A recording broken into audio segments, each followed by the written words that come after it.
ஏசாயா 51:2. உங்கள் தகப்பனாகிய ஆபிரகாமையும் உங்களை பெற்ற சாராளையும் நோக்கி பாருங்கள். அவன் ஒருவனாய் இருக்கையில் நான் அவனை அழைத்து அவனை ஆசீர்வதித்து அவனை பெருக பண்ணினேன். ஆபிரகாம், சாராள் என்ற இருவரை பற்றி இங்கு வேதம் சொல்கிறது. இருவரும் கணவனும் மனைவியும். இவர்களை எப்படி தேவன் அழைத்தார், ஆசீர்வதித்தார், அவர்களை எப்படி பெருக பண்ணினார் என்பதை குறித்து நாம் சுருக்கமாக தியானிக்க போகிறோம். ஆபிரகாம் ஒருவனாய் இருக்கையில் நான் அவனை அழைத்தேன் என்று தேவன் சொல்கிறார். ஆனால் இந்த ஆபிரகாம் யூத ஜாதியைச் சேர்ந்தவன். அவனை தேவன் அழைத்த பொழுது அவனை தனிமையாக அழைக்கவில்லை. அவனும் அவன் மனைவியுமாக இருவரையும் தான் அழைத்தார். எனக்கு அன்பானவர்களே, என்றாலும் நான் ஒருவனாக அழைத்தேன் என்று சொல்கிறார். காரணம் என்ன? 2 காரணங்கள் உண்டு. முதல் காரணம், ஆதியாகமம் 2:24 பாருங்கள்.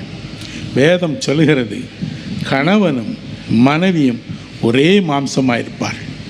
இந்த உலகில் கிடைக்கக்கூடாத ஒரு பெரிய பேரு, பாக்கியம், இறை ஆசி, உண்மையான கணவன், உண்மையான மனைவி, ஒருவர் மீது ஒருவர் அன்பு பாசம் கொண்டு வாழும் பொழுது இருவரும் ஒரே மாம்சமாக மாறிவிடுகிறார்களாம். எனவே தான் தேவன் சொன்னார், நான் 2 பேரையும் தனித்தனியாக அழைக்கவில்லை, ஒருவனாக அழைத்தேன். இரண்டாவது, அதில் வேறொரு பொருளும் இருக்கிறது. சங்கீதம் 102:7 வாசிக்க கேட்போம். நான் நித்திரை இல்லாமல் வீட்டின் மேல் தனித்திருக்கும் குருவியைப் போல் இருக்கிறேன். நான் நித்திரை இல்லாமல் வீட்டின் மேல் தனித்திருக்கும் குருவியைப் போல இருக்கிறேன். ஐயோ, நான் தனியனாக இருக்கிறேன். உலகில் எல்லாம் இருந்தாலும் எத்தனையோ சூழ்நிலைகளில் நாம் ஒரு தனிமையை உணர்கிறோம். ஐயோ, நான் தனிமையாக இருக்கிறேன். உள்ளத்தின் ஆழத்தில் ஒரு தனிமை உணர்ச்சி. பல ஆண்டுகளுக்கு முன்பு வட இந்தியாவில் உள்ள ஷில்லாங் என்ற மலை பிரதேசத்திற்கு ஊழியம் செய்ய நாங்கள் சென்றிருந்தோம். எங்களுக்கு மொழி பெயர்க்க 70 வயது நிறைந்த பூவாம் என்ற அந்த நாட்டு சகோதரர் ஒருவர் எங்களோடு இருந்தார். அவர் சொன்னார், பிரதர், எனக்கு வயது நன்றாக ஞாபகம் இல்லை, ஒரு வேளை 14 இருக்கலாம். என்னுடைய 5 வயதில் என் தாய் இழந்தேன். எனக்கு பிறகு 4 சகோதர சகோதரிகள் உண்டு.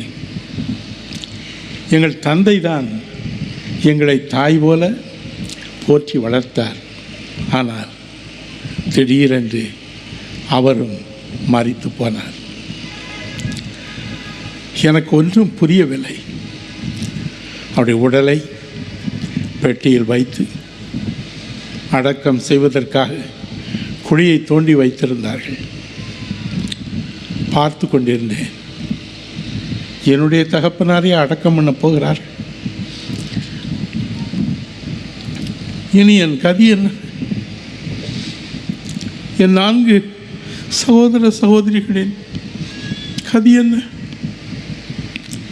ஒன்றுமே எனக்கு விளங்கவில்லை. I was just a young boy. அப்பொழுது எங்கிருந்தோ ஒரு அசரீரி குரல் ஒலித்தது. ஆங்கிலத்தில் அது பேசியது. Much more beyond. என் அன்பு மகனே, உன்னுடைய தகப்பனாரின் உடல் இன்னும் சிறிது நேரத்தில் அடக்கம் பண்ணப்படலாம். இதோடு உன் வாழ்க்கை முடிவடைந்து விட்டது என்று எண்ணாதே. இன்னும் நீ போக வேண்டிய தூரம் வெகு தூரம். இன்னும் நீ பார்க்க வேண்டிய காரியங்கள் ஏராளம். ஐயா, அந்த நேரத்தில் எனக்கு ஒன்றுமே விளங்கவில்லை. ஆனால் நாட்கள் கடந்தன. ஆதியாகமம் 17:1 எழுதியிருக்கிறது போல, ஆபிரகாம் 99 வயதான போது கர்த்தர் ஆபிரகாமுக்கு தரிசனமாகி, நான் சர்வ வல்லமையுள்ள தேவன், நீ எனக்கு முன்பாக நடந்து கொண்டு உத்தமனாயிரு. இதற்கு வேதாகமத்தில் எல்ஷதா என்ற பெயரை கொடுத்து எழுதப்பட்டிருக்கிறது. நானே உனக்கு தாய், நானே உனக்கு தகப்பன், நானே உனக்கு தாய், நானே உனக்கு தகப்பன்.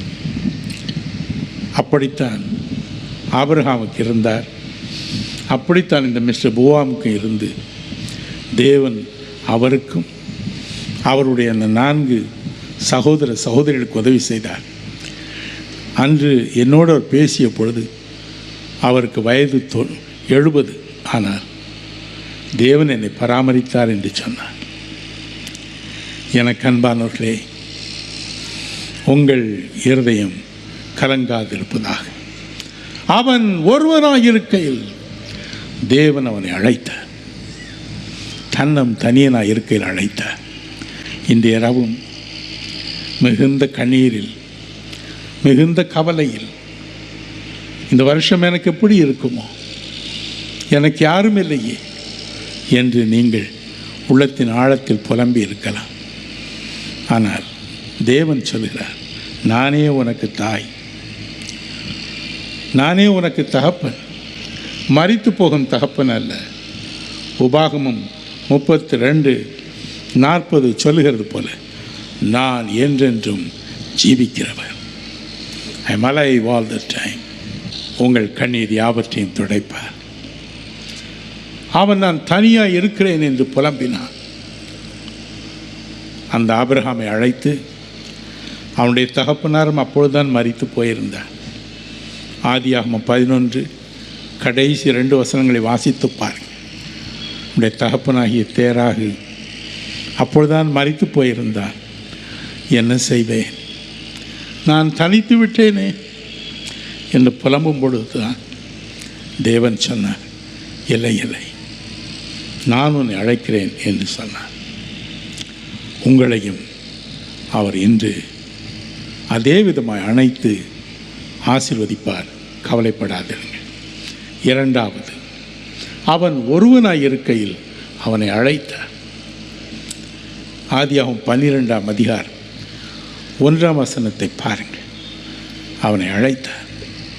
நீ உன் தகப்பனை வீட்டை விடு, தேசத்தை விடு, எல்லாவற்றையும் விடு, நான் உனக்கு காண்பிக்கும் இடத்திற்கு நீ புறப்பட்டு போ என்று சொன்னார். தேவன் அவனை அழைத்தார், அன்போடு அழைத்தார். எனக்கு அன்பானவர்களே, ஒரு காரியத்தை நீங்கள் மனதில் வைக்க வேண்டும். ரோமர் 8ஆம் அதிகாரம் 29-30 என்ற வேத பகுதியை பாருங்கள். தேவன் எவர்களை முன் தெரிந்து கொண்டாரோ அவர்களை அழைத்தார். தேவன் எவர்களை முன் தெரிந்து கொண்டாரோ அவர்களை அழைத்தார். எபேசியர் 1:4 பாருங்கள். உலக தோற்றத்திற்கு முன்பதாகவே தாம் தெரிந்து கொண்டவர்களை அழைத்தார். என் அருள்நாதர் இயேசு சொன்னார், யோவான் 6ஆம் அதிகாரம் 44-65, என் பிதா எவர்களை முன் குறித்தாரோ அவர்களைத்தான் என்னிடம் கொண்டு வருவார், அவர்கள்தான் என் கிருபையை பெறுவார்கள். நீங்கள் இன்று மாலை இங்கு உட்கார்ந்திருப்பது தற்செயலாக நேரிட்ட ஒரு காரியம் அல்ல. ஏதோ ஒரு விளம்பரத்தை பார்த்து தற்செயலாக நேரிட்ட ஒரு காரியம் அல்ல. தேவன் உங்களை கொண்டு வந்திருக்கிறார். தேவன் உங்களை அழைத்திருக்கிறார். ஒருவராவது நான் ஒரு சாதாரண மனிதன், நான் ஒரு சாதாரண பெண் என்று நினைக்கவே கூடாது. You are not here by accident. You are here by divine appointment. You are chosen before the foundation of the world. வேடிக்கையான ஒரு காரியத்தை நான் சொல்லட்டும். பல ஆண்டுகளுக்கு முன்பு சென்னையில் பால் கடம்பவனம் என்று ஒரு மிகப்பெரிய மனிதர் இருந்தார். உள்ளத்தின் ஆழத்தில் அவருக்கு உண்மையான ஆண்டவனை பார்க்க வேண்டும் என்று ஒரு ஆசை. ஒரு நாள் நடு தெருவில் போய்கொண்டிருந்தார். ஆலயத்தில் ஆராதனை நடந்து கொண்டிருந்தது. வேடிக்கை பார்க்கலாமே என்று வெளியே நின்று கொண்டிருந்தார். பாடல்கள் பாடினார்கள், ஜெபங்களை செய்தார்கள். அருளுரை நேரம் வந்தது. போதகர் மேடை மீது ஏறினார். ஒரு வேடிக்கையான வசனத்தை வாசித்தார். பாருங்கள், வாசிக்க கேட்போமா? ஆதியாகமம் 24:31. அப்பொழுது அவன், கர்த்தரால் ஆசீர்வதிக்கப்பட்டவரே, உள்ளே வாரும், நீர் வெளியே நிற்பானேன். அவருக்கு ஷாக் அடித்தது போல இருந்தது. என்னடா இது, இந்த ஆளுக்கு எப்படி நம்மளை தெரியும்? நாம் வெளியில் நிற்கிறோம், நீ தான் முதல் தடவை இப்படி ஒரு ஆராதனையை பார்க்குறோம். ஆனால் இவர் சொல்றார், கர்த்தரால் ஆசீர்வதிக்கப்பட்டவரே, நீர் வெளியே நிற்பானேன், உள்ளே வாரும் என்று சொல்கிறாரே என்று. அப்படியே உள்ளே போனார். அருள்நாதர் அவருடைய உள்ளத்தில் நுழைந்தார். மகா பெரிய பக்தனாக மாறினார். அவர் மூலம் ஆசீர்வாதம் பெற்ற குடும்பங்களுக்கு உலகத்திலே, தமிழ்நாட்டிலே அளவே இல்லை என்று சொல்லலாம். என் தகப்பனாரும் அவருடைய ஊழியத்தின் மூலம் ஆசீர்வாதம் பெற்றவர். ஏதோ ஒரு விதத்தில் தேவன் நம்மை அழைக்க விரும்புகிறார். உங்களையும் அப்படித்தான் அழைத்திருக்கிறார். கர்த்தரால் ஆசீர்வதிக்கப்பட்டவரே, நீர் உள்ளே வாரும். அப்படித்தான் நீங்கள் உள்ளே வந்து உட்கார்ந்துட்டீர்கள். உங்களை ஆசீர்வதிக்கவும் செய்வார். ஒரு தடவை நான் சென்னையிலே டெலிவிஷனில் ஒரு விளம்பரம் ஒன்றினை கொடுத்தேன். ஒவ்வொரு சனிக்கிழமையும் பிற்பகலில் சென்னை இயேசு அழைக்கிறார் அலுவலகத்திலே இளம் பிள்ளைகளுக்கென்று ஒரு கூட்டம் நடைபெறும். ஒரு தடவை நான் 200 பிள்ளைகள் தானே வருகிறார்கள், இன்னும் ஏராளம் பிள்ளைகள் வந்து பயன் பெறலாமே என்று எண்ணி டெலிவிஷனில் ஒரு அழைப்பு கொடுத்தேன். என் அன்பு பிள்ளைகளே, ஒவ்வொரு சனிக்கிழமை மாலை 3 மணிக்கும் உங்களுக்கென்று பிரத்யேகமாக ஒரு கூட்டம் நடைபெறுகிறது. வாருங்கள். உங்களுடைய எல்லா தேவைகளுக்காக மட்டுமல்ல, தேவன் தரும் இணையற்ற ஞானத்தின் ஆவியினாலும் நீங்கள் நிறைவதற்காக பிரத்யேகமாக உங்களுக்கு ஜெபம் செய்ய போகிறோம், எல்லாரும் வாருங்கள் என்று ஒரு அழைப்பு கொடுத்தேன். கொடுத்து நான் மறந்து போனேன். அந்த சனிக்கிழமை வந்தது பாருங்கள், ஒரே கூட்டம். எல்லா குட்டி பயல்களும், குட்டி பிள்ளைகளும், வாலிபர்களும், பெண்களும் வந்து குமிந்து விட்டார்கள்.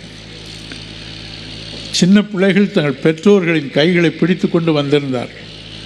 இப்போ எங்கள் ஆஃபீஸில் மிஸ்டர் ரஜீவ்னு ஒருத்தர் இருக்கார். அவர் சொன்னார் ஃபோனில் என்கிட்ட, அங்கிள் நீங்கள் உடனே வாங்க. எதுக்குப்பான்னு கேட்டேன். இன்றைக்கி சிறு பிள்ளைகள் கூட்டத்திற்கு ஒரே கூட்டமாக இருக்குது. நாங்கள் சொல்லி பார்த்தோம், எப்போ அங்கிள் வரமாட்டாங்க, மற்ற பேர் தான் நடத்துவாங்க.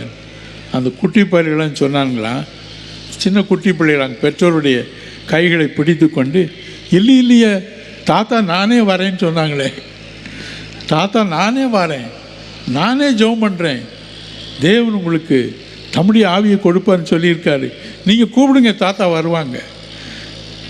அவன் சொன்னான், அங்கிள் உள்ளமே உருகி போயிட்டாங்க, இடமே இல்லை, நிற்கக்கூட இடம் இல்லை, உடனே வாங்க என்று சொன்னான்.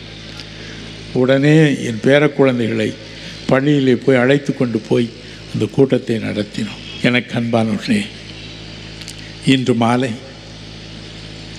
அருள்நாதரை தேடி வந்திருக்கிறீர்கள். அவர் உங்களை அழைத்திருக்கிறார். மத்தேயு 11:28 அவர் சொன்னார், வருத்தப்பட்டு பாரம் சுமக்கிறவர்களே, நீங்கள் எல்லாரும் என்னிடத்தில் வாருங்கள், நான் உங்களுக்கு இளைப்பாறுதல் தருவேன். வருத்தப்பட்டு பாரம் சுமக்கிறவர்களே, நீங்கள் எல்லாரும் எத்தனை பேர் ஆனாலும் பரவாயில்லை, வாருங்கள். பாருங்கள், எனக்கும் தேவனுக்கும் என்ன வேறுபாடு பாருங்கள். நான் சொன்னேன், ரஜீவ் நான் வரேன்னு சொல்லலையப்பா, ஆனால் தேவன் சொன்னார், இல்லை வரட்டும், எத்தனை பேர் வேண்டும் என்றாலும் வரட்டும், நான் அவர்களை ஆசீர்வதிப்பேன். லூக்கா 4:40 பாருங்கள். சூரியன் அஸ்தமித்த பொழுது பற்பல விதமான நோய்களினால் பாதிக்கப்பட்டு பிசாசினால் பிடிக்கப்பட்ட பலரை அவரிடம் கொண்டு வந்தார்கள். அவர்கள் ஒவ்வொருவர்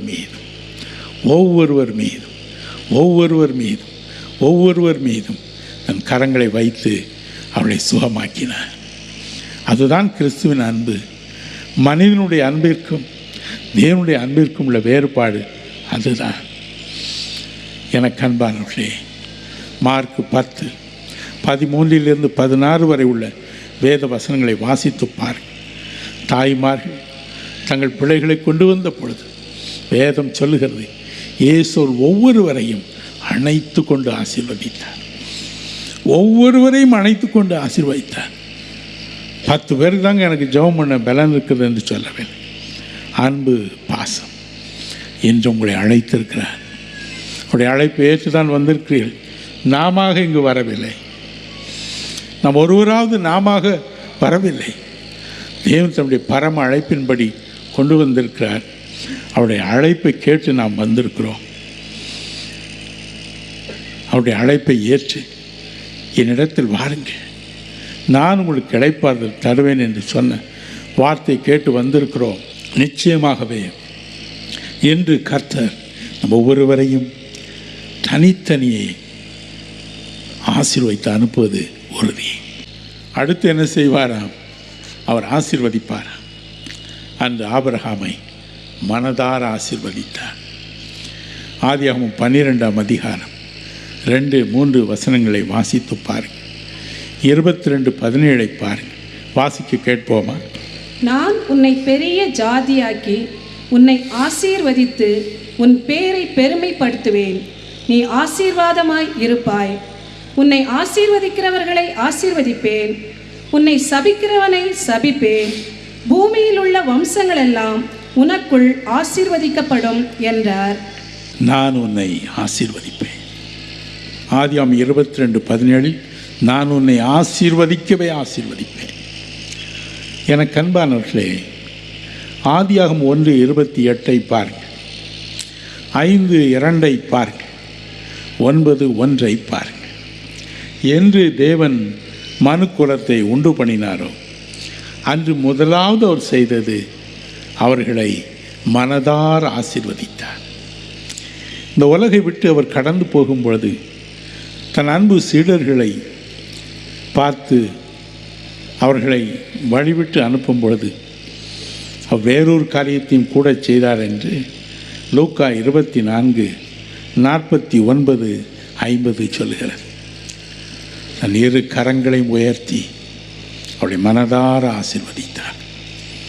நான் போகிறேன், ஆனால் நீங்கள் தனிமையாக இருப்பதில்லை. யோவான் 14:18 சொல்கிறது போல நான் உங்களை திக்கற்றவர்களாக விடேன். நான் உங்களை மனதார ஆசீர்வதிக்கிறேன். என் ஆசீர்வாதம் உங்களுக்கு போதும் என்று சொல்லி போனார். எனக்கு அன்பானவர்களே, ஆபிரகாமை தேவன் எப்படி ஆசீர்வதித்தாரா? நாம் இன்று சுதந்திரிக்கப் போவது ஆபிரகாமின் ஆசீர்வாதம் என்று வேதம் சொல்கிறது. ஒரு காரியத்தை மறந்து விடாதிருங்கள். என்று அருள்நாதர் இயேசு உங்கள் உள்ளத்தில் வந்தாரோ அதன் பிறகு நீங்கள் எதற்காக அழைக்கப்பட்டிருக்கிறீர்களா? 1 பேதுரு 3:9 பாருங்கள். ஆசீர்வாதத்தை சுதந்திரித்து கொள்ள அழைக்கப்பட்டவர்கள். நாம் ஒருவராவது சாபத்தை சுதந்திரித்து கொள்ள அல்ல, தேவனுடைய ஆசீர்வாதத்தை, அதில் குறிப்பாக ஒரு ஆசீர்வாதம் பிளஸ்ஸிங் என்று எழுதியிருக்கிறது. என்ன ஆசீர்வாதம் அது? கலாத்தியர் 3:14 பாருங்கள். ஆபிரகாமுக்கு கொடுக்கப்பட்ட அதே ஆசீர்வாதத்தை நாமும் பெற்றுக்கொள்ள தேவன் நம்மை அழைத்திருக்கிறாராம். அதே ஆசீர்வாதம். அவனுடைய ஆசீர்வாதத்திற்கு 2 பகுதிகள் இருந்தன. முதல் பகுதியை பாருங்கள். நீதிமொழிகள் 10:22 சொல்லுகிறது, தேவனுடைய ஆசீர்வாதமே ஐஸ்வர்யத்தை தரும். இந்த உலக வாழ்விலும் குறைவற்ற செல்வம் நமக்கு தேவனுடைய ஆசீர்வாதம் தான். இதை அவன் பெற்றானா? தயவு செய்து ஆதியாகமம் 24:1-35 வாசிக்க கேட்போம். ஆபிரகாம் வயது சென்று முதிர்ந்தவனானான். கர்த்தர் ஆபிரகாமை சகல காரியங்களிலும் ஆசீர்வதித்து வந்தார். 35. கர்த்தர் என் எஜமானை மிகவும் ஆசீர்வதித்திருக்கிறார். அவர் சீமானாய் இருக்கிறார். கர்த்தர் அவருக்கு ஆடு மாடுகளையும் வெள்ளியையும் பொன்னையும் வேலைக்காரரையும் வேலைக்காரிகளையும் ஒட்டகங்களையும் கழுதைகளையும் கொடுத்திருக்கிறார். தேவன் ஆபிரகாமுக்கு சகல காரியங்களிலும் ஆசீர்வாதத்தை கொடுத்து வந்தார். சகல காரியங்களிலும், சகல காரியங்களிலும். பிலிப்பியர் 4:19 சொல்லுகிறது, என் தேவன் தம்முடைய ஐஸ்வர்யத்தின்படி உன் குறைவுகளை எல்லாம் நிறைவாக்குவார். ஏதோ பிரதர் சொன்னார் போய்விட்டார் என்றார்ல, நீங்கள் அதை பார்ப்பீர்கள். 1967 ஆண்டு ஜூலை 20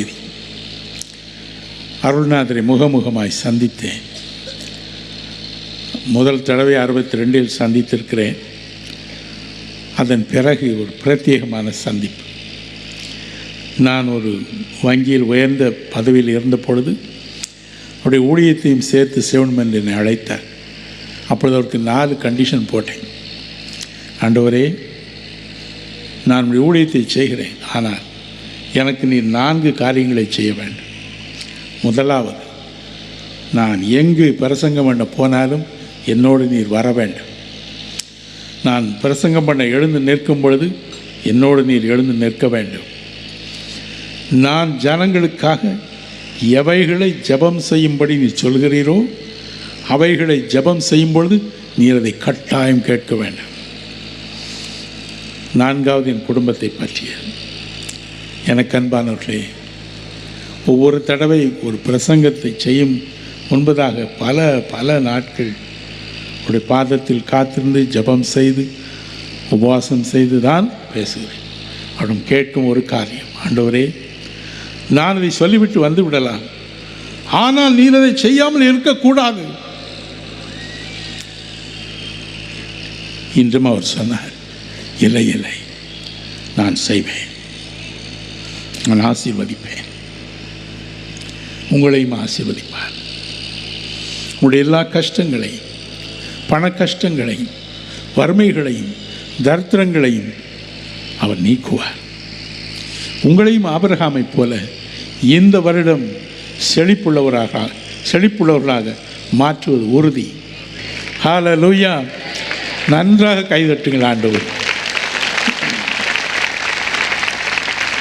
மற்றொரு புறம் பாருங்கள், எபேசியர் 1:3 பாருங்கள். அங்கே வேதம் சொல்லுகிறது, நம்முடைய கர்த்தராகிய இயேசு கிறிஸ்துவின் பிதாவாகிய தேவனுக்கு ஸ்தோத்திரம். அவர் கிறிஸ்துவுக்குள் உன்னதங்களிலே ஆவிக்குரிய சகல ஆசீர்வாதத்தினாலும் நம்மை ஆசீர்வதித்திருக்கிறார். ஆவிக்குரிய சகல ஆசீர்வாதங்கள். ஒரு பக்கம் உலக ஆசீர்வாதம், மற்றொரு பக்கம் ஆன்மீக வாழ்க்கையிலும் ஆசீர்வாதம்.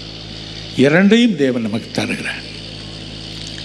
ஆபிரகாம் எப்படி இருந்தால் நாம் பாருங்கள். 2 நாளாகமம் 20:7 பாருங்கள். ஏசாயா 41:8 பாருங்கள். யாக்கோபு 2:23 பாருங்கள். அவன் தேவனுடைய சிநேகிதன் என்று அழைக்கப்பட்டான். என்ன சந்தோஷமான காரியம் பாருங்கள். ஆபிரகாம் யாருப்பா? Friend of God. அவன் என்ன சொன்னாலும் அவர் கேட்பார். அரசியல் வட்டாரங்களில் நாம் அடிக்கடி கேட்கிறோம், பிரைம் மினிஸ்டருக்கு அட்வைசர் அவர் தான் சார், அவர் என்ன சொன்னாலும் கேட்பார். எவ்வளோ ஒரு பிரதானமான ஒரு ஸ்தானம் பாருங்கள். மறுபக்கம் பாருங்கள், மோசே கேட்குறான், தேவனாகிய கர்த்தாவே உம்முடைய பேர் என்ன? What's your name? Very simple. யாத்ராகம் 3:15 சொல்கிறார், நான் ஆபிரகாமின் சிநேகிதன். I am the God of Abraham. நான் ஆபிரகாமின் தேவன். ஐயோ, என்ன பெருமை, என்ன பெருமை. இரண்டையும் உங்களுக்கு ஆண்டவர் கொடுப்பார் பிரியமானவர்களே. இந்த 2007 2ஐயும் தேவன் நமக்கு தருவார். கவலைப்படாது. இத்தனை வருஷமாய் நான் அபிஷேகத்திற்காய் காத்திருக்கிறேனே, இத்தனை வருஷமாக இந்த ஊழியத்திலே ஒரு மாறுதலுக்காய் காத்திருக்கிறேனே என்று புலம்பி இருக்கலாம். அது பழைய காலம். இனி வரும் ஆண்டில், இந்த ஆண்டில் தேவன் உங்களையும் அப்படியே அழைப்பார். தஞ்சாவூரில் ஆபிரகாம் பண்டிதர் என்று மிகப்பெரிய ஒரு வைத்தியர் வாழ்ந்து வந்தாராம். தமிழ் வைத்தியத்தில் ஈடு இணையற்றவர். எனவே அதன் மூலம் ஏராளமான செல்வம் ஈட்டியவர். ஒரு விசையுடைய குடும்பத்தில் ஒரே நேரம் 2 பெண் குழந்தைகளுக்கு திருமணம் நடைபெற்றதாம். 2 பெண் குழந்தைகளையும் அழகாக உடுத்தி, மணக்கோலத்தில் உடுத்தி ஆலயத்திற்கு கொண்டு போக ஆயத்தமாக குதிரைகள் பூட்டப்பட்டு சேரட் வண்டிகள் 2 நிறுத்தப்பட்டிருந்தன. ஆபிரகாம் பண்டிதர் வீட்டுக்குள்ளே ஏதோ வேலை பார்த்து கொண்டிருந்தாராம். அப்பொழுது அவருடைய வேலையாட்கள், உறவினர்கள் எல்லாரும் உள்ளே பதறி அடித்து கொண்டு அவரும் ஓடினார்களாம். என்னவென்று கேட்டார். ஐயா, எல்லாம் ரெடியாக இருக்குது, கோவிலில் பாதிரியார் ரெடியாக இருக்காங்க, எல்லாம் ரெடியாக இருக்குது, வண்டி புறப்பட வேண்டியது தான். பயங்கரமான கரு மேகம், பயங்கரமான மேகம், கருப்பாக இருக்குது, மழை இப்போ கொட்ட போகுது. இந்த ஒரு இடத்துல இல்லை, எங்கே பார்த்தாலும் இருக்குது, என்ன செய்கிறதுனே தெரியல. ஓ அப்படியா? கூல வெளியில் வந்தார். இந்த மேகத்தை எட்டி பார்த்தார். என்ன சொன்னார் தெரியுமா? நான் மரியாளின் மகனுக்கு தான் முதல் அழைப்போலையை வச்சேன்னு நினச்சேன். அவ்வளோதான் சொன்னார். நான் மரியாளின் மகனுக்கு தான் முதல் அழைப்போலையை வச்சேன்னு நினச்சேன், வேறு ஒன்றும் சொல்லலை, அவ்வளோதான் சொன்னார். I thought I gave the very first wedding invitation to the son of Mary. இயேசு கிறிஸ்து என்ற பெயரை கூட சொல்லவில்லை, தேவகுமாரன் என்று சொல்லவில்லை, மரியாளின் மகனுக்கு தான். அவருக்கு தெரியுமே, குடும்ப வாழ்க்கை தெரியுமே, அவருக்கு இப்படி சமயத்தில் மழை வரப்படாதுன்னு தெரியுமே. அதான் என்னுடைய அர்த்தம். என்ன ஆச்சரியம் பாருங்கள். சில வினாடிகளுக்குள் அந்த கருமேகம் அப்படியே அகன்றது. சூரியன் பிரகாசித்தது. தேவனுடைய ஆசீர்வாதத்தோடு அந்த 2 திருமணங்களும் நடைபெற்றன. என் அன்பிற்குரியவர்களே, அவருடைய வாழ்க்கை அப்படி. ஒரு ஆபிரகாம் பண்டிதர் மட்டுமல்ல, அதாவது ஆபிரகாம் வைத்தியர் மட்டுமல்ல, மற்றொரு பக்கம் தேவனுடைய சிநேகிதன். தேவனுடைய சிநேகிதன். தேவன் சொன்னார், ஆமாம் நான் தான் உன்னுடைய கடவுள், I have to help him. என்ன ஒரு இனிய வாழ்க்கை பாருங்கள். உங்களையும் அப்படியே ஆசீர்வதிப்பார், அப்படியே ஆசீர்வதிப்பார்.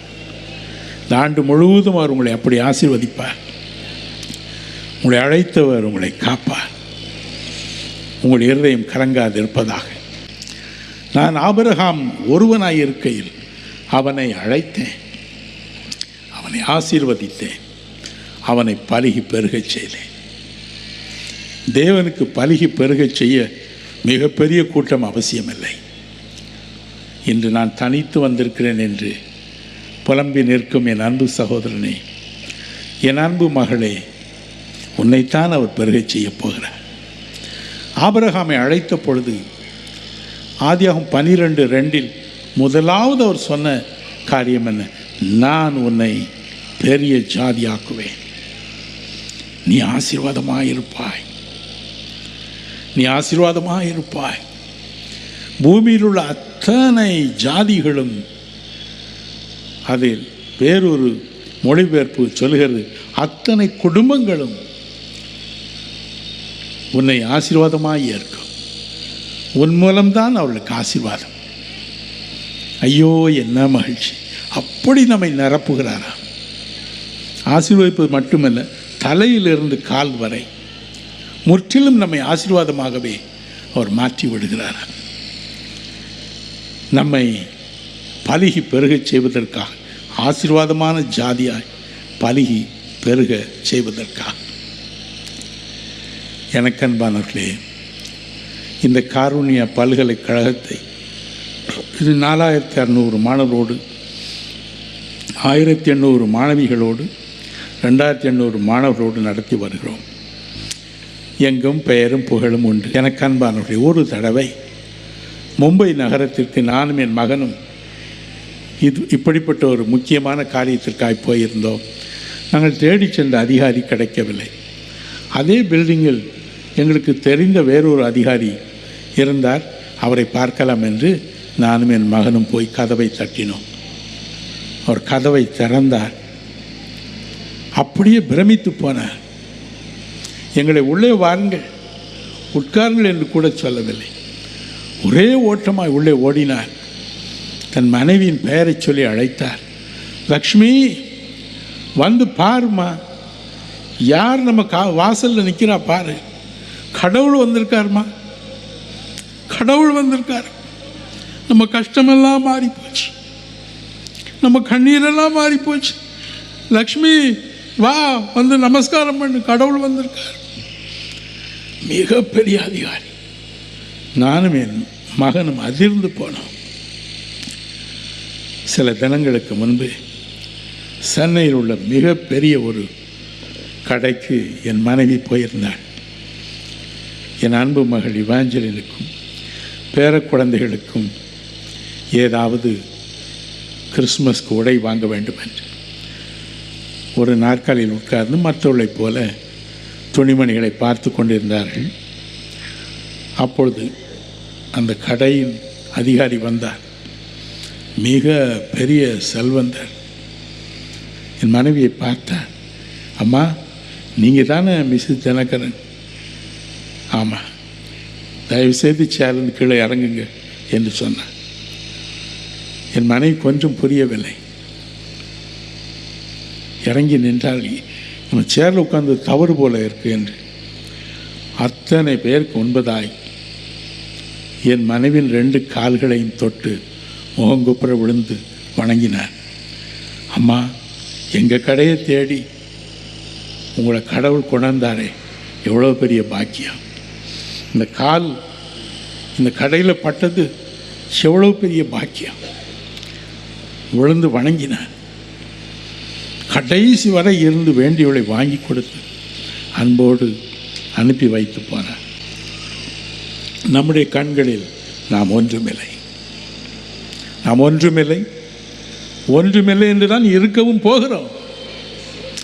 ஆனால் என்று இந்த ஆபிரகாமின் தேவன் நம்முடைய வாழ்க்கைகள் நுழைந்தாரோ எல்லாம் ஆசீர்வாதம். மற்றவர்களுக்கும் ஆசீர்வாதம், உலகத்திற்கு ஆசீர்வாதம், மற்ற எல்லா ஜாதிகளுக்கும் ஆசீர்வாதம், எல்லா குடும்பங்களுக்கும் ஆசீர்வாதம். உங்கள் இருதயம் கலங்காதிருப்பதாக. இது ஒரு பக்கம். மற்றொரு பக்கம், நம்மை தேவன் ஆசீர்வாதமாக இவ்விதமாக பயன்படுத்த போவது உறுதியானால் அதற்கு முன்பதாக ஒரு சோதனையின் பாதையிலும் நாம் கடந்து போக வேண்டியது வரும். ஆதியாகமம் 22:1-2 பாருங்கள். இந்த காரியங்கள் நடந்த பின்பு தேவன் ஆபிரகாமை சோதித்தார். எப்படியெனில் அவர் அவனை நோக்கி, ஆபிரகாமே என்றார். அவன், இதோ அடியேன் என்றான்.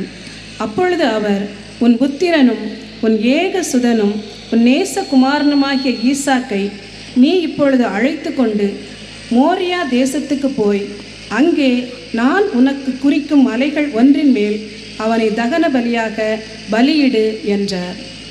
எவ்வளவு பெரிய சோதனை பாருங்கள். ஆனால் ஆபிரகாம் சோர்ந்து போகவில்லை.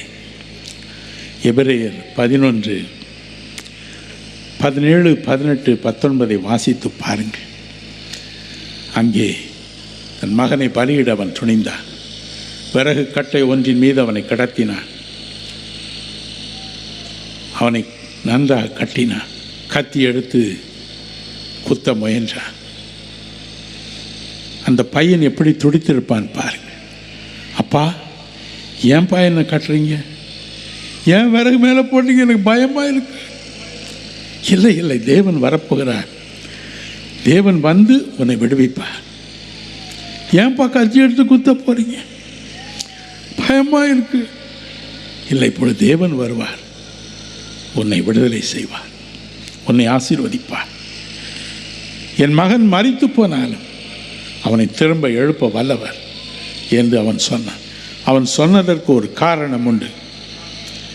ஆதியாகமம் 15:5 பாருங்கள், 22:17 பாருங்கள், 26:5 பாருங்கள், யாத்ரா 32:13 பாருங்கள், உபாகம் 1:10 பாருங்கள், 10:22 பாருங்கள், எபிரேயர் 11:12 பாருங்கள். இப்படி எல்லாவற்றிலும் தேவன் அவனுக்கு வாக்கு கொடுத்திருந்தார். ஆபிரகாம், கவலைப்படாதே, இன்று நீ தனியனாய் இருக்கிறாய், உன்னை பெரிய ஜனக்கூட்டமாக மாற்றுவேன். தேவனுடைய ஆசீர்வாதம் அது மாறாது பிரியமானவர்களே, மாற. இழப்புகள் வரலாம், பாடுகள் வரலாம், சோதனைகள் வரலாம். ஆனால் அவள் எல்லாவற்றின் மத்தியிலும் ஒரு சொன்ன வார்த்தையை நிறைவேற்றுவார். சோதனை வராமல் நமக்கு இருக்காது, ஆனால் சோதனையில் வெற்றி உண்டு. 21/5/86 அன்று எங்கள் அன்பு மகள் ஏஞ்சலை சென்னையில் நடந்த கொடிய விபத்தில் இழந்தோம், புதைத்தோம். அவளுடைய அடக்காராதனை முடிந்தது. எல்லாரும் மணலை போட்டு கொண்டிருந்தார்கள். அடுத்து என்ன செய்வதென்று யாருக்கும் விளங்கவில்லை. என் உள்ளம் சுக்கு நூறாய் உடைந்து போயிற்று. இவ்வளவுதான் என் வாழ்க்கை என்றே என் மனதில் நினைத்து கொண்டிருந்தேன். எங்கும் இருள், எந்த பக்கம் பார்த்தாலும் இருள். அந்த சமயத்தில் அருள்நாதர் இயேசுவின் அருகே தோன்றினார். 2 காரியங்களை சொன்னார். என் அன்பு மகனே, உலகம் முழுவதிலும் இனித்தான் கூடுதலான மக்கள் உன் ஊழியத்தின் மூலம் ஆசி பெறப் போகிறார்கள். எனக்கு அதில் கொஞ்சமும் நாட்டமில்லை. 2வது ஒரு காரியத்தை சொன்னார். உன்னுடைய பேர குழந்தைகள் பிறக்கும் பொழுதே என்னுடைய தாளந்துகளினால், வரங்களினால் நிறைந்தவர்களாய் பிறப்பார்கள். அவர்கள் மூலம் நான் இந்த உலகத்தை ஆசீர்வதிப்பேன். எனக்கு நம்பவே முடியவில்லை. என் மகனுக்கு அப்பொழுது திருமணமும் ஆகவில்லை. எப்படி இவைகள் நடைபெறும்? அதைவிட எனக்கு அதில் நாட்டமே இல்லை. மகளே போய்விட்டாள். இனி என்ன இருக்கிறது நமக்கு உலகில்? நாம் இருந்தன, இல்லாமல் போனால் என்ன? தேவன் கொடுத்த வாக்குகள் எல்லாம் ஒழிந்து போயின என்றே நான் எண்ணினேன். ஆனால் தேவன் சொன்னதை நிறைவேற்றினார். 20 ஆண்டுகள் கழிந்து ஓடிவிட்டன. 3 பேர குழந்தைகளை கொடுத்தார். தேவன் பலுகி பெருகச் செய்தார். எனக்கு அன்பானவர்களே, உங்களுக்கும் தேவன் நான் உன்னை பலுகி பெருகச் செய்வேன் என்று வாக்கு கொடுத்திருந்தால் நிறைவேற்றுவார். தொல்லைகள் வரலாம், கஷ்டங்கள் வரலாம், இழப்புகள் வரலாம். அதை பற்றி பரவாயில்லை. அவர் சொன்னதை நிறைவேற்றுவார். அதேபோல் கர்த்தருடைய ஊழியத்திலேயும் நான் உன் ஊழியத்தை ஆசீர்வதிப்பேன், உன் திருச்சபையை பலுகி பெருகச் செய்வேன், உன்னுடைய சுவிசேஷ ஊழியத்தை நான் பலுகி பெருகச் செய்வேன் என்று தேவன் உங்களுக்கு வாக்கு கொடுத்திருந்தால் நிச்சயமாக அதை நிறைவேற்றுவார். சாது சுந்தர் சிங் அவருடைய வாழ்க்கையை நான் எப்பொழுதும் பிரமிப்போடு யோசிப்பதுண்டு. தனி மனிதன், ஒரே மனிதன், தன்னுடைய குடும்பத்தில் தேவனை கண்டடைந்த மனிதர். உலகம் முழுவதிலும் அவர் மூலம் ஆசி பெற்றவர்கள் கணக்கற்றவர்கள். அவருடைய நாட்களில் வாழ்ந்திருந்த மக்களுடைய வாயிலிருந்து அந்த வார்த்தைகளை கேட்டு இருக்கிறேன். அவர் பேசும்பொழுது ஜன கூட்டம் கடல் மணலை போல திரண்டு வருமா. அவர் பேசும்பொழுது அவருடைய முகத்திலிருந்து வரும் ஒரு ஒளி, ஒரு சமாதானம் அந்த உள்ளங்களை நிரப்புமா. ஆனால் கூட்டங்கள் முடிந்த பிறகு ஒருவராவது வீடு போக மாட்டார்களா? நோயினால் வாடுபவர்கள் யாவரும் நின்று, ஐயா எங்களுக்கு ஒரு ஜெபம் பண்ணி போங்கள். அவர் சொல்வாராம், எனக்கு குணமளிக்கும் வரமே கிடையாது, நான் சாதாரண மனிதன், எனக்கு குணமளிக்கும் வரமே கிடையாது. இல்லை அல்லையா, தொட்டு போங்கள். ஒரு தடவை க்ஷயரோகத்திற்கு மருந்து கண்டுபிடிக்கப்படாத அந்த நாட்களில் இளம் வாலிபன் ஒருவன் 2 நுரையீரல்களையும் இழந்து போனான். டாக்டர்கள் சொல்லிவிட்டார்கள், வீட்டுக்கு கொண்டு போய் விடுங்கள். பெற்றோர் ஓடிக்கொண்டு போய் சாது சுந்தர் சிங்கை கூட்டிக் கொண்டு போனார்கள். சாது சுந்தர் சிங் இந்த பையன் அருகே முழங்கால் படியிட்டார். தேவனை நோக்கி கதறி அழுதார். பெரும் ஜெபம் அல்ல, அழுகை. நீர் கரங்களையும் வைத்தார். சுகமாக்கும் ஆண்டவரே, எங்களுக்கு வேறு வழியில் என்று சொல்லி அவர் தன் வழியே போனார். என்ன ஆச்சரியம் பாருங்கள். அந்த பழைய நுரையீரல்கள் மாறி 2 புதிய நுரையீரல்கள் அங்கே இருந்ததை டாக்டர்கள் கண்டுபிடித்தார். தேவன் அவரை அழைத்தார், தேவன் அவரை பயன்படுத்தினார், அவருடைய ஊழியத்தை பலுகி பெருகச் செய்தார். ஒருவரும் தேவனுடைய அழைப்பை, தேவன் அவர் கொடுத்த ஆசீர்வாதத்தை, அவர் பலுகி பெருகுவதை நிறுத்தவே முடியவில்லை. உங்களுக்கும் அப்படியே செய்வார், உங்களுக்கும் அப்படியே செய்வார். இதை இந்த ஆண்டு செய்வார். He will do it in 2007. இதை எதிர்பாருங்கள். கர்த்தர் உங்களை அழைத்து கொண்டு வந்திருக்கிறார். நீங்கள் உங்களுடைய இருதயத்தை அவர் கொடுங்கள், வாழ்க்கையை கொடுங்கள். ஆண்டவரே, என் வாழ்க்கையை உமக்கு தருகிறேன். என்னை அழைத்தீர், என்று தருகிறேன், இப்பொழுது தருகிறேன். என்னை ஆசீர்வதியும், என்னையும் என் குடும்பத்தையும் நான் செய்யும் ஒவ்வொரு காரியத்தையும் பருகி பெருகச் செய்யும் என்று இப்பொழுது நாம் ஜெபிக்கப் போகிறோம். நிச்சயம் அப்படி செய்வார். கவலையே வேண்டாம். ஒரு நிமிஷம் ஜெபிப்போமா? யாவரும் நம்முடைய கண்களை மூடுவோம். இந்த நாள் ஆபிரகாமுக்கு ஆசீர்வாதத்தை கொண்டு வந்தது போல நமக்கும் ஆசீர்வாதத்தை கொண்டு வர, ஐயா என்னை ஆபிரகாமை போல அழைத்து ஆசீர்வதியும், என் குடும்பத்தை பலுகி பெருகச் செய்யும், பலுகி பெருகச் செய்யும் என்று கண்ணீரோடு ஜெபியுங்கள் பிரியமானவர்களே.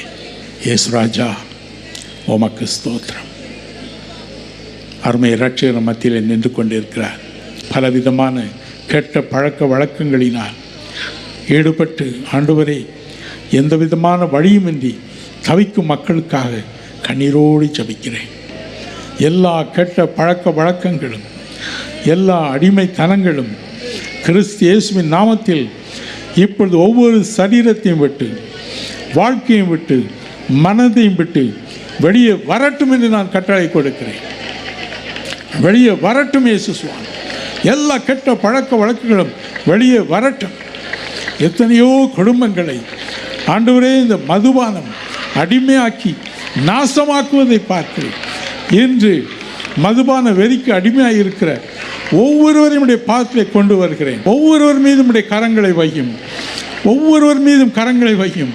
ஒவ்வொருவரையும் ஆசீர்வதியும், ஒவ்வொருவரையும் ஆசீர்வதியப்பா, ஒவ்வொருவரையும் ஆசீர்வதியும், ஒவ்வொருவரையும் ஆசீர்வதியும்.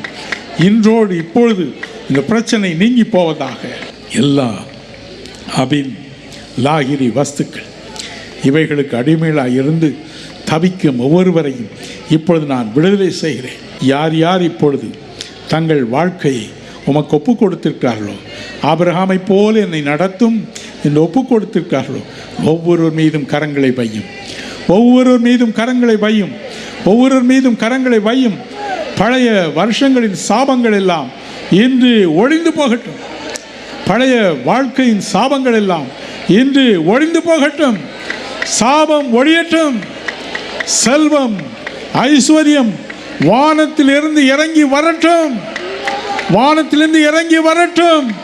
இனி தரித்திரம் வேண்டாம், இனி வறுமை வேண்டாம், தரித்திரம் வேண்டாம், வறுமை வேண்டாம். ஆசீர்வதிக்கவே ஆசீர்வதி. ஒவ்வொருவரையும் ஆசீர்வதியும் அப்பா. ஒவ்வொருவரையும் ஆசீர்வதியும், ஒவ்வொருவரையும் ஆசீர்வதியும், ஒவ்வொருவரையும் ஆசீர்வதியும் ஆண்டவரே. அவருடைய கண்ணீரை துடைத்தருளும் கருணை கடலே. பலவிதமான நோய்களினால் சஞ்சலப்படுகிற மக்களை ஆசீர்வதிப்பீராக. ஒவ்வொருவர் மீதும் அன்று கரங்களை வைத்து ஆசீர்வதித்தேன். ஒவ்வொருவர் மீதும் கரங்களை வைத்து ஆசீர்வதித்தீரப்பா. ஒவ்வொரு சரீரத்தில் உள்ள நோய்களை இப்பொழுது நீர் கடிந்து கொள்வீராக. ஒவ்வொரு சரீரத்தில் உள்ள பலவீனங்களை கடிந்து கொள்வீராக சுவாமி. ஆசீர்வதிக்கவே ஆசீர்வதியும், ஆசீர்வதிக்கவே ஆசீர்வதியும். எல்லா விதமான கட்டுகளையும் கிறிஸ்து இயேசுவின் நாமத்தினாலே நாங்கள் சபிக்கிறோம். நாங்கள் ஆசீர்வாதத்தை சுதந்திரத்துக் கொள்ள அழைக்கப்பட்டவர்கள். எங்களுக்கு இந்த சாபங்கள் அவசியம் இல்லை சுவாமி. அவைகளை உம்முடைய நாமத்தினாலே மனதார சபிக்கிறோம், மனதார சபிக்கிறோம், அப்புறப்படுத்துகிறோம் அப்பா. மனம் இறங்கும். குடும்பத்தில் ஏற்பட்ட இழப்பினால், நஷ்டத்தினால் தவித்து ஐயோ என் வம்சமே முடிந்து போய்விட்டது என்று புலம்பு மக்களை கண்ணோக்கிப்பார். ஏதோ ஒரு விதத்தில் அந்த குடும்பங்களை கட்டி எழுப்பும், எழுப்பும் ஆண்டவரே, எழுப்பும் இயேசு சுவாமி, எழுப்பும். நீர் எழுப்பவே வேண்டும் என்று ஜபிக்கிறேன். கட்டாயம் உதவி செய்யும். விதவையாக தவிக்கும் ஒவ்வொருவருக்காக ஜபிக்கிறேன். அவளுக்கு மறு வாழ்வு தாரும், மறு வாழ்வு தாரும். அந்த வீடுகளை கட்டி எழுப்பும் அப்பா. கீழ்ப்படியாத பிள்ளைகளுக்காக கண்ணீரோடு ஜபிக்கிறேன். இன்று அவருடைய வாழ்க்கையில் நீர் இறங்க வேண்டும் என்று கெஞ்சுகிறேன். ஒவ்வொரு வாழ்க்கையிலும் இறங்கி அருள்வீராக, ஒவ்வொரு வாழ்க்கையிலும் இறங்கி அருள். ஆசீர்வதிக்கவே ஆசீர்வதி. கருணை கடலே, அன்று ஆபிரகாமை முழுவதும் ஆசீர்வாதமாய் மாற்றினேன், ஆசீர்வாதமாய் மாற்றினேன், ஆசீர்வாதமாக மாற்றினேன். அவன் சென்ற இடமெல்லாம் ஆசீர்வாதம் அப்பா. அதே போல இங்கே இருக்கிற ஊழியர்களை இன்று நீர் மாற்ற வேண்டும் என்று கேட்கிறேன். ஹல்லேலூயா. அருள்நாதர் இயேசு எனக்கு ஒரு காரியத்தை சொல்கிறார். இன்று உங்களில் பலரை தம்முடைய ஆசீர்வதிக்கப்பட்ட ஊழியத்திற்கென்று அவர் அழைக்க விரும்புகிறார். எத்தனை பேருக்கு நானும் ஆபிரகாமை போல ஆசீர்வாதம் நிறைந்த ஒரு ஊழியத்தை செய்வோம் என்ற வாஞ்சை உண்டு. தயவு செய்து உங்கள் கரங்களை உயர்த்துவீர்களா? உங்கள் கரங்களை உயர்த்துங்கள். இப்பொழுது கர்த்தர் இறங்கி வருவார். உங்கள் கைகளை இப்பொழுது தொடுவார். இத்தனை வருஷம் செய்த ஒரு ஊழியம் அல்ல, இனி ஒரு புதிய ஊழியம், ஆசீர்வதிக்கப்பட்ட ஊழியம். உங்கள் கால்கள் மிதிக்கும் இடமெல்லாம் ஆசீர்வாதம், கைகள் தொடும் இடமெல்லாம் ஆசீர்வாதம். ஹல்லேலூயா. ஒரு மாறுதல், ஒரு மாறுதல், ஒரு மாறுதல். எனக்கு அந்த ஆசீர்வாதம் வேண்டும் என்று சொல்கிறவர்கள் தயவு செய்து பணிவாக இருக்கும் இடங்களில் உங்கள் கரங்களை உயர்த்தி ஆண்டவரை நோக்கி கூப்பிடுவீர்களா? இப்பொழுது அவருடைய கரம் உங்களை தொடுவதை உணர்வீர்கள், இப்பொழுது உணர்வீர்கள். Hallelujah. Oh, the wonderful Jesus, the mighty Jesus, the glorious Jesus. அநேகர் கிராமப்புறங்களில் ஊழியம் செய்து இந்த ஒரு நாள் தான் எனக்கு வர முடியும் ஐயா என்று வந்திருக்கிறீர்கள். கர்த்தர் உங்கள் ஒவ்வொருவர் மீதும் தன் திரு கரங்களை வைத்திருக்கிறார். தன் கரங்களை வைத்து உங்களை ஆசீர்வதிக்கிறார்.